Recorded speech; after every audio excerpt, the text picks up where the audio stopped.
মই বৰ্তমান উপস্থিত আছো নুমলীগড় কাষৰীয়া মৰঙী মৌজাৰ মিঠাম চাপৰি গাঁৱত উপস্থিত আছো। যিহেতু ক'ব লাগিব যোৱা নিশা এটা বন্য হস্তীয়ে আচলতে এই মিঠাম চাপৰিত আহি এঘৰ গৃহস্থৰ ভঁৰাল ভাঙি থৈ যায় আৰু ভঁৰাল ভঙাৰ যি ভঁৰাল আছিল সেই ভঁৰালৰ তলতে ছাগলী এৰাল দি থৈছিল আৰু সেই ছাগলীক হেঁচা মাৰি ধৰি ভঁৰালটো প্ৰায় 10জনীমান ছাগলী মৃত্যু হয়। গতিকে আমি সেই পৰিৱেশত উপস্থিত আছো। মোৰ সহযোগীৰ সৈতে আমি পৰিৱেশটো দেখুৱাম আচলতে ভঁৰালটো কেনেধৰণে ভাঙিছে। এই বন্য হস্তি আচলতে ইয়াত এতিয়া সন্ত্ৰাসৰ আন এটা নাম হৈছে বন্য হস্তি বুলি ক'ব লাগিব।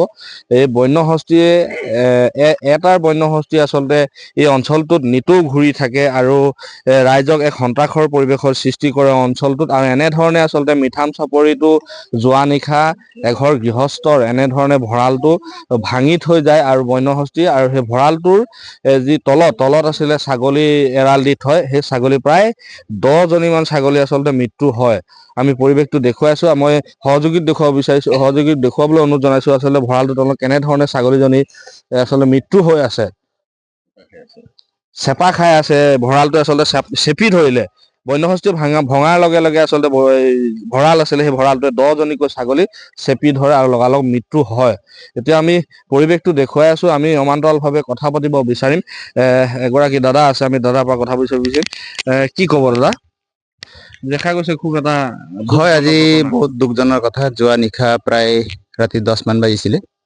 আমি একেবাৰে লাষ্টত আহি প্ৰদৰ্শন কৰিবলৈ পালোঁ আৰু দেখিবলৈহে পালোঁ যে বহুত অনিষ্ট কৰিলে এজনীয়া হাতী আহিলে। আজি মৰঙী মৌজাৰ মিঠাম চাপৰি গাঁৱত আমি বছৰি এনেকা সন্মুখীন হওঁ যদিও ইমান মানে ভয়ংকৰ আৰু দুখ লগা কথা গম পোৱা নাছিলোঁ। খেতি খাই আমি খেতিয়ক মানুহ, খেতি খালেও আমি ইমান দুখ নকৰোঁ কাৰণ তেখেতসকলৰ পেট আছে। কিন্তু এইবিলাক ঘটনাক আমি এনেকৈ চৰকাৰক আহ্বান জনাব বিচাৰিছোঁ যাতে তেখেতসকলৰ খেতি চাই ক্ষতিপূৰণ এটা বিশ্বাসযোগ্য হিচাপত তেখেতসকলক দিয়ক। সেই কথাটো মই আহ্বান কৰোঁ চৰকাৰক। কাৰণ এজন দুখীয়া কৃষকে বছৰেকৰ খাবলৈ যি এটা ধান গোটাই থৈছিলে, সেই গোটেই ধান তহিলং কৰিলে আৰু পশুধন যিমান আছিলে তাৰ ভিতৰত 14জনীৰ ভিতৰত 10জনী এতিয়া চেপেটা লাগি মৰি আছে। আমি প্ৰত্যক্ষ কৈছোঁ, আপোনালোকেও দেখিছে। গতিকে এনেকৈ এটা দুখৰ কথাটো কিন্তু চৰকাৰে সহভাগী হৈ তেখেতসকলক উদ্ধাৰ কল্যাণ কৰা বুলি। এতিয়া সন্ত্ৰাসৰ আন এটা নাম বন্য হস্তি, কি ক'ব?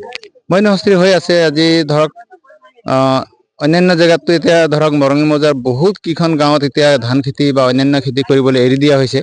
এতিয়া উপায়ো নাই, কাৰণ তেখেতসকলে এতিয়া খেতি কৰিলে কি হ'ব, এই ৰাতি এনেকাই হয়।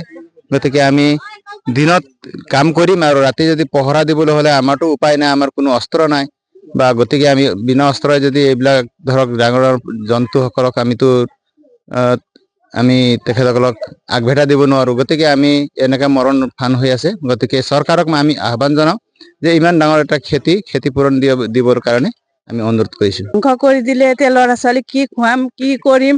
ল'ৰা ছোৱালী পঢ়ি আছে। ছাগলী 10টা আছিলে, 10টাই মৰি গ'ল। এতিয়া কি কৰি এইটো কৰিম? এতিয়া বন্য হস্তীটো দেখি পাইছোঁ, দেখোঁতে ভঁৰালটো ভঙা নাছিলে। এতিয়া 2জন মানুহে কি কৰিম? তেতিয়া আহি পুৰা ঢকা দি দিলে বন্য হস্তীয়ে। দুবাৰ দিওঁতে ছাগলী মনত নপৰিলে। ইপিনি ল'ৰা ছোৱালীক চাম নে ইপিনি ভঁৰাল বচাম? খেদাই আহিছে মানুহ পিনিও।